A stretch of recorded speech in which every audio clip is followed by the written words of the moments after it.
ел бақытты ертегі. Халайым, құтты болсын қуаныш.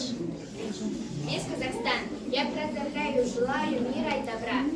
Земля пусть наша процветает, всем хватит света и тепла.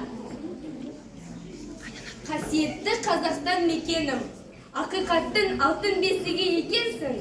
Елім, жерім, отаным, бақ дәулетім, болашағым өнер білім, өркенім.